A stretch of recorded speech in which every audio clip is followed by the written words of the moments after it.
Hello मेरे प्यारे छात्रों, आप सभी का नमस्कार है। फिर प्रणाम करते हैं आप सभी को। आज की इस वीडियो लेक्चर्स के अंदर हम बातें करने जा रहे हैं कि प्रकाश के परावर्तन क्या होता है और प्रकाश के परावर्तन के नियम क्या होते हैं। मेरे प्रिय छात्रों, आज जो ये वीडियो होने वाला है ये कुछ खास होने वाला है, क्योंकि ये टॉपिक्स हमारा बहुत ही VVI है, बहुत ही महत्वपूर्ण होता है। प्रकाश का परावर्तन, रिफ्लेक्शन ऑफ लाइट। बस थोड़ा सा समय रुकिए, पूरी की पूरी सेट हो जाएगा दिमाग में और कैसे लिखना है इनको भी हम यहाँ पे डिस्कस करेंगे कि किस तरह से हमें लिखना चाहिए, कैसे फुल मार्क्स हमें मिलेगा। मेरे प्रिय छात्रों, आइए वीडियो पर बात करते हैं। देखिए, ये परावर्तन का मतलब होता है वापस लौटना। परावर्तन का मतलब क्या होता है? वापस लौटना, लौटना, या फिर इसी को क्या कहा जाता है? मुड़ना।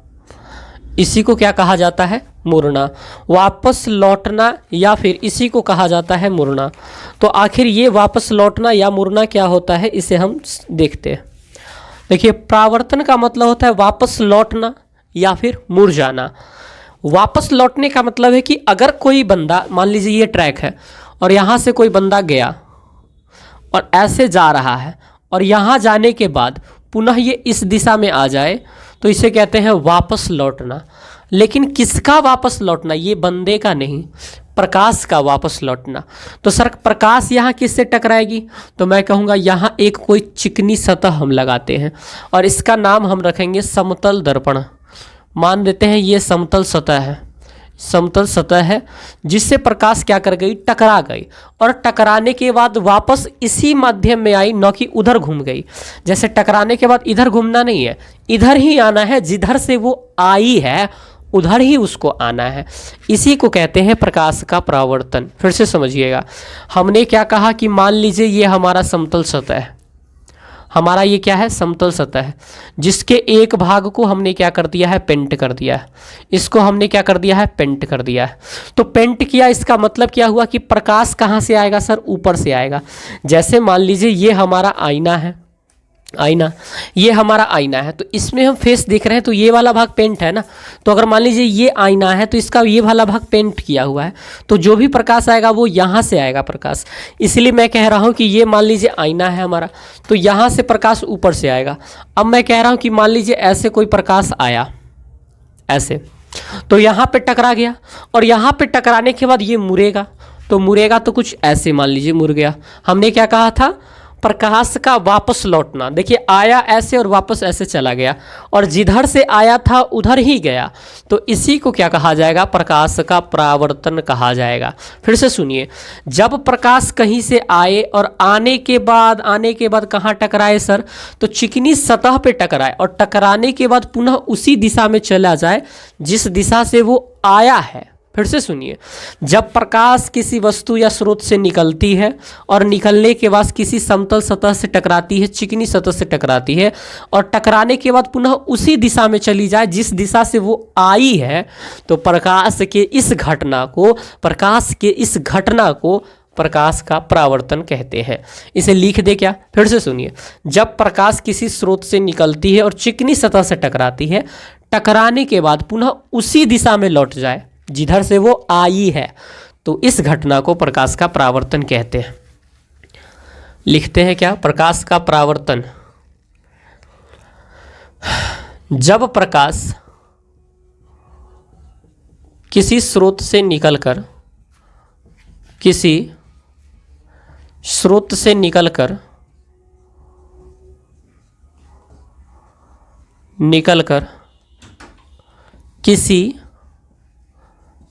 चिकनी सतह से टकराती है, किसी चिकनी सतह, प्लेन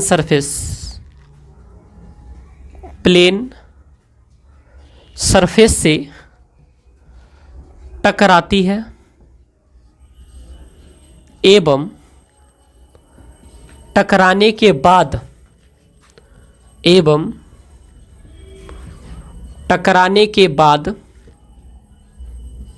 वापस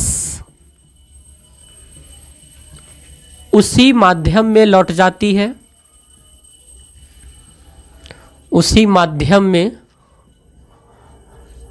लौट जाती है लौट जाती है जिस माध्यम से वह आती है, जिस माध्यम से वह आई है।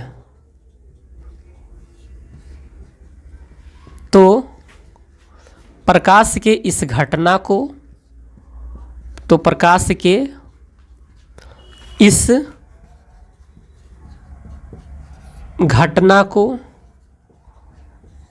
प्रकाश का परावर्तन कहते हैं। अब इसे आप समझिएगा कि मैंने क्या लिखा, कि जब प्रकाश किसी स्रोत से निकलकर, अब यहाँ तक रुकिए, तो मैं कह रहा हूँ कि मान लीजिए प्रकाश ऐसा हमारा ये समतल सतह है, ये हमारा क्या है, समतल सतह। जब प्रकाश किसी स्रोत से निकलता है, मान लीजिए ए नाम के स्रोत से ये निकला और ऐसे आया, स्रोत से निकलकर किसी चिकनी सतह से टकराती है, तो यहाँ कहाँ टकरा गई, मान लीजिए ओ चिकना सतह पे आकर के टकरा गई, और टकराने के बाद वापस उसी माध्यम में लौट जाती है। यानी इधर से आई है तो इधर ही लौट जाती है, मान लीजिए बी की तरफ लौट गई, तो लौट जाती है जिस माध्यम से वह आई है। तो प्रकाश के इस घटना को प्रकाश का क्या कहते हैं, परावर्तन कहते हैं। साथियों, इसी घटना को हम क्या कहते हैं, प्रकाश का परावर्तन। लेकिन प्रकाश के परावर्तन में अब समझने की बात हमें ये जरूरी है कि क्या सर ये वाला लाइन इधर से भी तो जा सकती थी, ये यहाँ से भी तो जा सकती थी, बिल्कुल यहाँ से जा सकती थी।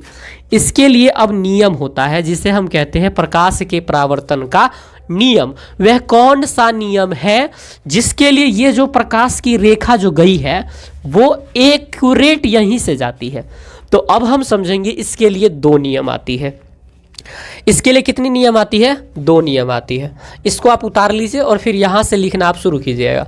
हम यहाँ से लिखाते हैं प्रकाश के परावर्तन के नियम। तो इसके कितने नियम हैं, दो नियम है। पहला नियम बताएंगे आपको, देखिएगा, तो यहां लिखेंगे इसके दो नियम हैं। प्रकाश के परावर्तन के कितने नियम हैं, दो नियम हैं। याद रखिएगा, प्रकाश के परावर्तन के नियम, तो इसके कितने नियम हैं, दो नियम हैं। पहला, अब पहला समझिएगा, मैं आपको बताता हूं। देखिए, ये हमारा कोई सरफेस है और ये सरफेस कुछ ऐसा है कि इसका ये वाला पार्ट क्या किया गया है, कलर किया गया है।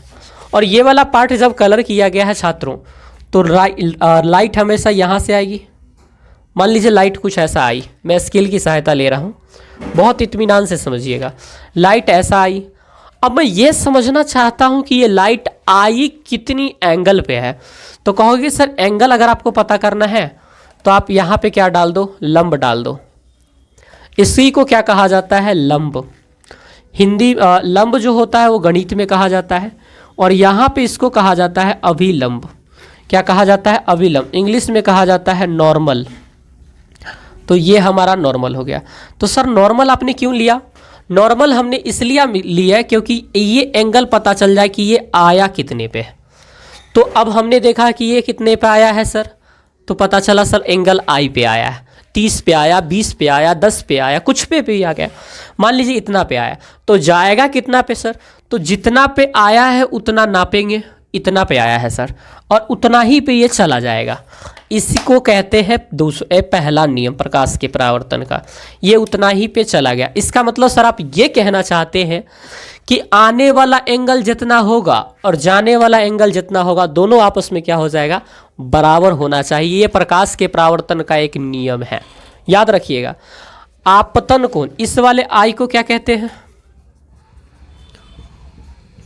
आपतन कोण, और इस वाले आर को क्या कहते हैं, परावर्तन कोण। क्योंकि आया है तो आपतन और परावर्तित हुआ है तो परावर्तन कोण। तो आपतन कोण हमेशा किसके बराबर हो जाएगा, परावर्तन कोण का। रूल नंबर 1 पहला में क्या कहेंगे, पहला में हम लिखेंगे कि आपतन कोण, आपतन कोण, और आपतन कोण को एंगल आई हमेशा परावर्तन कोण, परावर्तन कोण, और परावर्तन कोण को कहेंगे एंगल आर के बराबर होते हैं। ये रूल नंबर मेरा पहला है कि आपतन कोण आई यानी एंगल आई बराबर एंगल आर। एंगल आई बराबर जो हो गया एंगल आर के बराबर हो गया, यानी आपतन कोण हमेशा किसके बराबर हो गया? परावर्तन कोण के बराबर हो गया। ये पहला नियम है। और दूसरा नियम हमारा देखिए कि आने वाला जो एंगल्स है, आने वाला जो चीज़ है वो जहाँ पे टकराई है और वहीं से जाने वाला चीज़ भी गया है और वहीं पे नॉर्मल है। तीन बात याद रखिएगा। आने वाला जो रेखा है आपतन कोण का जो बनाया, ये वाली रेखा आपतित किरण इसको कहते हैं। आपतित किरण, परावर्तित किरण और अविलंब, तीनों के तीनों एक ही बिंदु पे है, ओ पे। इस बात को याद रखिएगा। पहला नियम, आपतन कोण सर जितना होगा परावर्तन कोण उतने होगा। दूसरा नियम, आपतन कोण, आपतित किरण, परावर्तित किरण और आपतन बिंदु पर डाला गया अविलंब, तीनों एक ही तल में होगा। एक ही तल में मतलब एक ही प्लेन पर होगा, एक ही प्लेन पर होगा। चलिए, तो ये दूसरा हो जाएगा हमारा। क्या लिखेंगे कि आपतन, आपतित, आपतित, आपतित किरण, आपतित किरण कौन? ये वाला। परावर्तित किरण, परावर्तित किरण कौन? ये वाला। नाम भी लिख दे क्या? आपतित किरण, परावर्तित किरण तथा आपतन बिंदु। आपतन बिंदु का नाम क्या है सर? ओ पर डाला गया अविलंब, अविलंब तीनों एक ही प्लेन में होता है, प्लेन में होता है। ये हमारा दूसरा रूल हो गया। ध्यान रखिएगा। अब आपको समझाते हैं कि प्रकाश के परावर्तन के दो नियम हैं। पहला नियम, आपतन कोण आई हमेशा परावर्तन कोण आर के बराबर होता है। एंगल आई के आर के बराबर हो गया। आई का मतलब सर क्या हुआ? इंसिडेंस। इंसिडेंस का मतलब आपतन कोण, और आर का मतलब हुआ रिफ्लेक्टेड। रिफ्लेक्टेड मतलब परावर्तन कोण। आपतन कोण को क्या चीज से डिनोट करते हैं? आई से। और परावर्तन कोण को क्या चीज से डिनोट करते हैं? आर से। तो जितना आई उतने आर होगा। दूसरा बात, ई जहां जाएगा हुए से ई जाएगा और हुए पर ई होगा। आपतित किरण, परावर्तित किरण, आपतन बिंदु पर डाला गया लंब, तीनों एक ही प्लेन में होता है। साथियों, बहुत ही गर्मी है, फैन है नहीं ऊपर, इस कारण से पढ़ाने में बहुत कठिनाई हो रही है। तो मुझे उम्मीद है कि आप ये समझ पाए होंगे। मिलते हैं फिर नई वीडियोज़ के साथ। तब तक के लिए आप सभी को शुक्रिया। Thank you very much.